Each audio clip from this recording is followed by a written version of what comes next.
Welcome to Huntin' Stories, brought to you by Late to the Game Outdoors. Everyone loves a good story, and hunters have some of the best. Our whole mission is to collect and share great stories from hunters just like you, to entertain and keep you motivated all year long. So, pull up a seat around the campfire, because here we go.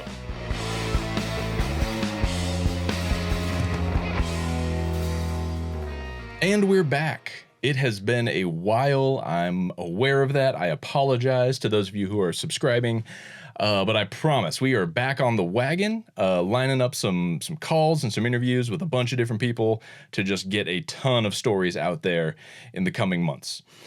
To get us started, I wanted to share what is not actually a fun story to tell, other than the fact that it was crazy. It was one of the crazier experiences I've ever had bow hunting, and I still don't know exactly what to think of it. But this is a story of an animal that got away, which sucks. But I feel like I need to put a little trigger warning out there that an animal will be wounded and an animal will not be found. Anyway, setting up this tragic tale of woe, here's what happened.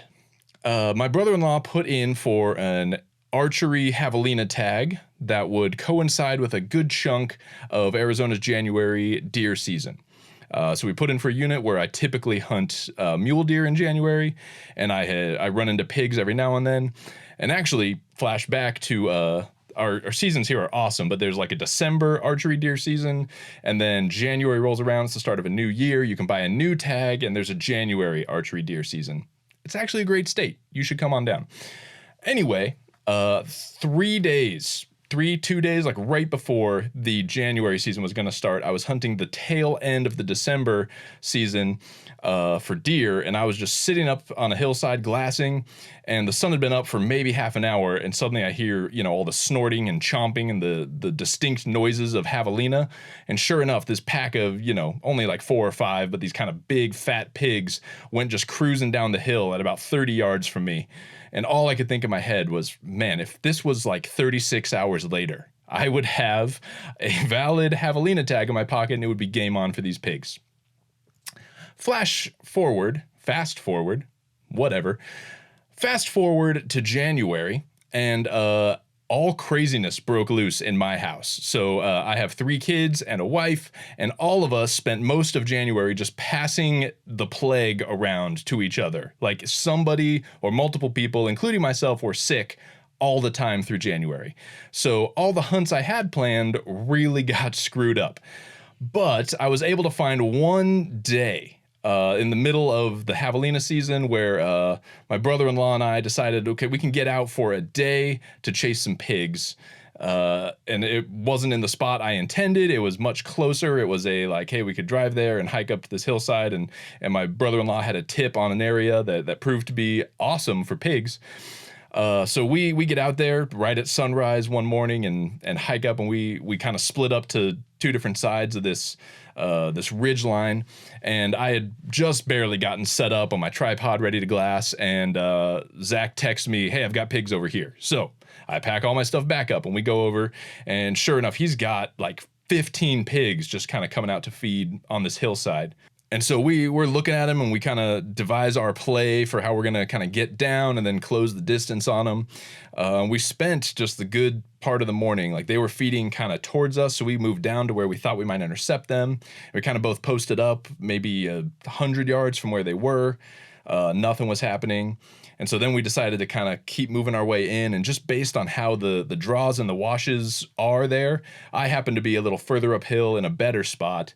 And so I ended up out in front of Zach and was able to dip down and through this drainage and saw the last couple of pigs. Like I knew there were more around, but I could get my eyes on a couple of them and just creep my way, ranging, creeping, finally got into 46 yards on one of them, but he was just kind of down this hill. So all I could see was the top 3 or 4 inches of his back. And so I went to take just a couple more steps to try to get a better angle to where I could draw and shoot. And sure enough, I busted out or spooked one of the hidden javelina I had lost sight of in the brush, and the hillsides just erupted. I came to full draw and was just moving around trying to see if any of these pigs were going to stop. Zach was a little bit behind me, but he saw the whole thing go down. He hopped on a call, which sometimes just kind of confuses or stops, or in crazy cases makes them come on in. But they just all kind of freaked out, blew out, rallied together, and took off. So that was kind of a bummer, but exciting. Morning was still young, so we went up on this next hillside and again kind of split up to glass, and I moved a couple different times just to get different vantage points, and we can hear voices, and Zach from his vantage point had a better view that there were actually 4 guys on horses just kind of cruising up the bottom of the canyon, and they must have spooked the pigs, because over on the next hillside I see what I think is the same group of, you know, a dozen, 15 pigs moving their way up and over this hill. And so I tell him where I'm at and that I'm going to chase after them. He's going to loop around because he's got eyes on this other set. And so I come down through this canyon and up the steep side of it, and am starting to just crest this hill. So I'm moving into where I figured I was a couple hundred yards out. And so just as I start to slow my pace, suddenly I catch some movement and some snorting. And before I know it, I'm into these pigs. Like, they were closer than I thought they'd be. And so I slow way down, I get an arrow knocked, and I'm just creeping one step at a time. Finally, I get a visual on a couple of pigs, and they're behind this big, thick Palo Verde tree. And that tree is right at 48 yards. So the pigs are directly behind it. I'm guessing they're at about 50. Javelina is a 30-pound animal-ish. Like, it's a small target at 50 yards. So while I'll shoot a block all day at 50, and I've got pins out to 70, man, those pigs look really small at the end of that. So I wanted to get closer, but I had ended up, because they were closer than I expected, I hadn't put myself in a very good stalking position, and it's just kind of open desert between me and them, and I can't close that much distance. And just as I'm trying to look for a better route of attack, one of these pigs makes his way to the side of this Palo Verde tree, and now he's sitting out in the open, right at 50 yards. So I think, okay, well, this is quite an opportunity.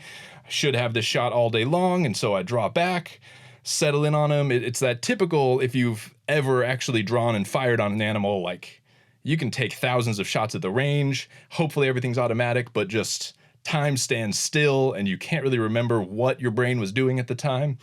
But I settle in on him, put my 50 pin right where I want it to be, and release. And I hear a sound, like I hear an impact sound that I can't be quite sure what it is. And this pig and then another couple pigs that were still in and around the bushes, they all kind of scurry and scatter around. And I watch this pig move again behind that same Palo Verde tree, and he spits out onto this other side of it, still in the open, facing the other direction, and he just stops. He's just standing there. And so I think in my head, okay, I heard a sound. He's just stopped, even though there's obviously danger around. He must be wounded. Let me put another arrow in him. I don't take the time to range again. He's all around the same tree. So I'm still, okay, he's got to be right at 50. So this time I settle in, and in my head, I'm thinking, okay, I'm going to expedite his death because he must already be hit. And so this time I take a deep breath, and I remember consciously thinking through my shot sequence, and I release the arrow. And I don't know what goes wrong, but I know I hit it. I hear the sound, and I hear him start barking, and he starts spinning, and he's biting at this arrow. And as I see all this going down, and he starts to trot away, to my horror, I see my arrow sticking out of his hind quarter. Hey guys, this is Eric from Late to the Game Outdoors and producer of Huntin' Stories. I wanted to thank Bun and Beanster for making this show possible. These guys are the real deal. Whether you're a seasoned business owner or a startup or running a side hustle like I am, they can help you with your branding, logo, easy-to-manage websites, and fresh creative ideas for your business. They can also help you look the part by helping you design those tricky one-off events. They deliver amazing printed goods, quality apparel, even signage. Truly a one-stop creative shop, and they stand by their work guaranteed.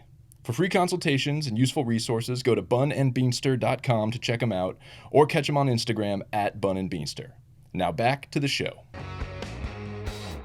I had hit him just dead center in his rear ham, and he's trotting off. And so I'm just thinking, oh crap, that's a terrible, terrible shot. In my head, I still thought, okay, well, I hit him once. Maybe the first shot was better, and it sucks that I hit him in the leg, but he's going to wander off, and I'll find him in just a little bit. So I take a deep breath. I text Zach, hey, I've got arrows and a pig. If you want to come help me track him down. And so he had wandered up and in a totally different direction of the hill. So I just kind of moved my way up to where the first shot happened to try to just assess, go full CSI on the situation, see what's going on. And it doesn't take too long. I find my arrow, and sadly, it is bone dry. It was a clean miss. Whatever sound I heard was the sound of the arrow hitting a bush or a rock. Arrow's bent, the broadhead's deployed and bent. There's not a sign that this ever touched an animal. So I think, shoot, that means the only shot I put in him is the one right in his rear hind quarter. And unless I clip an artery, that's not a great shot. It's not a great shot to begin with, but unless I clip an artery, I don't know that that's going to be a fatal shot. Again, like a deer or an elk, a much bigger, hardier animal, I would be pretty confident, okay, they could just walk that off. But I also have in my head, well, this is the first time I've shot a javelina with a bow. I don't know, what does a 2-inch broadhead hole in his back leg do to this guy? Like, could that be fatal no matter what? Even though I saw a ton of arrows sticking out, maybe it still went through the ham and got some vitals, or I don't know. So I move over to where the second shot happened, and pretty quickly I pick up some blood. And it's just that like bright red meat blood. It's not bubbly. It's not tons of it. It's not looking, as I start to trail it, it's not getting more and more like as if I had hit his femoral artery. So I'm just thinking, well, shoot, this thing is wounded. I have no idea if this will kill it or not because it's such a small animal, but I better start tracking. So I slowly, painstakingly track this blood trail, and it's, if you've ever just hit an animal in the meat, it's this kind of like, it starts off decent, and then it becomes kind of like sprinkles here or there, and then every now and then, like when they stop or maybe lean up against something, you'll get another big chunk, and then it'll be sprinkles. And so I'm tracking this for 250, 300 yards. And I track it all the way to the edge of this hill where it bombs off into this steep drainage.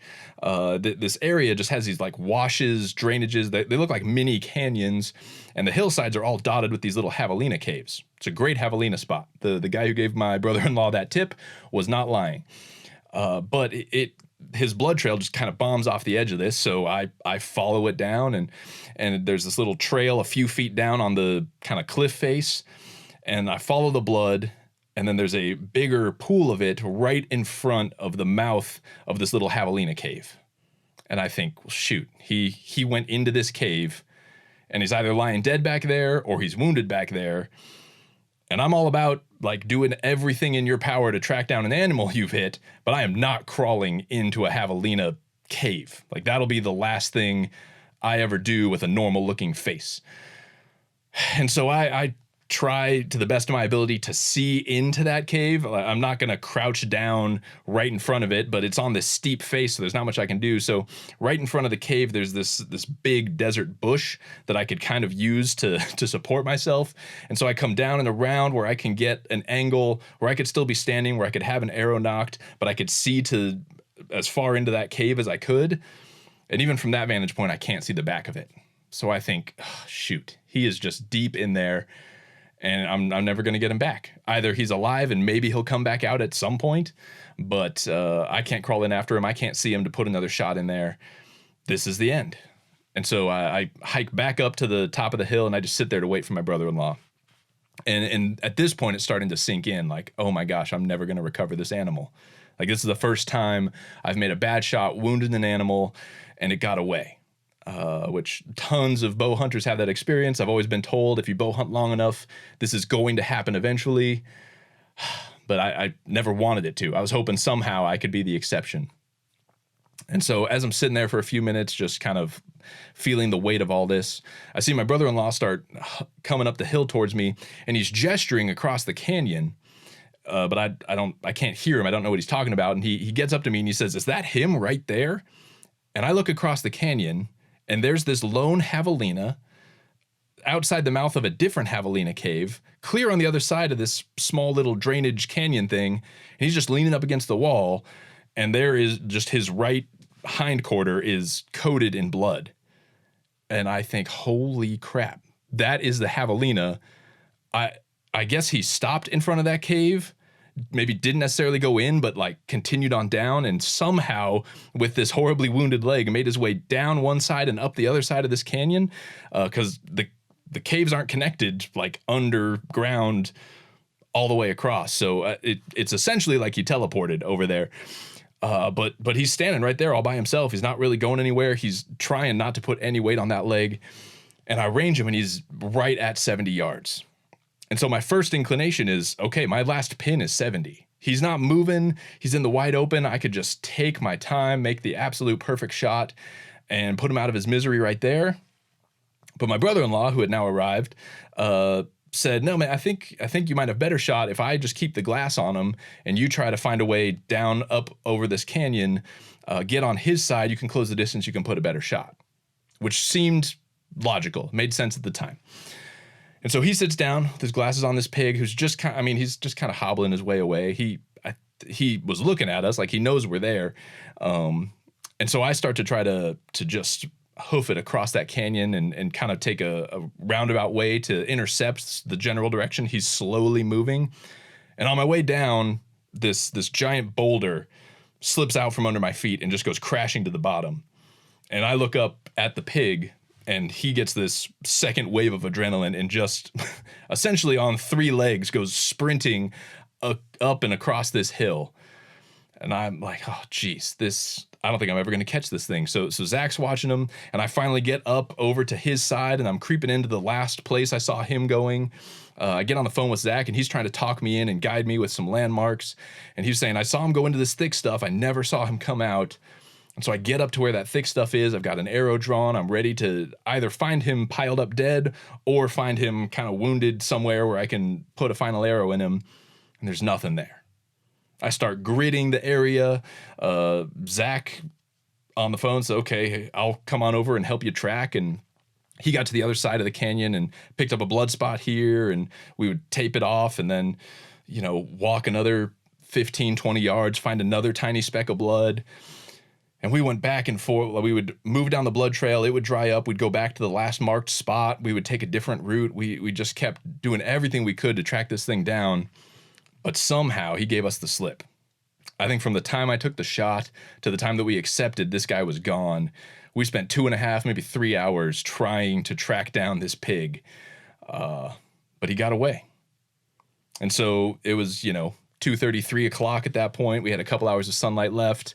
I was feeling terrible. I already felt terrible. And then seeing him the second time and watching him, just the way he was hobbling along on that leg, it was just sick to my stomach. So I decided at that point I was done. I wasn't going to put an arrow in another javelina if we saw one. If I managed to glass up that same wounded pig, obviously I would go in again and try to finish him off. But Zach and I hiked up the next ridgeline and split up, and I glassed for him, and we didn't turn anything up that late afternoon, evening. We bailed out of there, and honestly, that was the only day I made it out during javelina season. I got back that night, started feeling worse, woke up the next morning just totally sick, and then January continued with illness all over my household. But it was, if it was going to be one of the only days of January I got to hunt, it was definitely an exciting one, and a bizarre one. And to this day, I am not totally sure how that pig made his way all the way across the canyon. And it's going to be a mystery that haunts me for the rest of my life. As always, thanks so much for listening. Please subscribe. If you feel like leaving a review, that would be super helpful. And I promise, if you are a subscriber, content is going to be coming out on this podcast regularly from here on out. A lot of things happened, including the sickness in my house that just kind of derailed everything, but we're picking up the pieces. We're getting momentum again.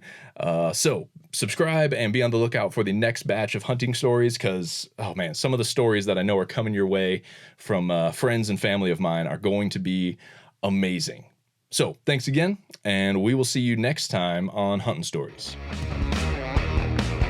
Thanks so much for tuning in to Hunting Stories. And if you want to stay up on what we're doing with the podcast or anything else going on with Late to the Game, go ahead and check us out at latetothegameoutdoors.com or give us a follow on Instagram at latetothegameoutdoors. Thanks again for listening, and we'll see you guys next time.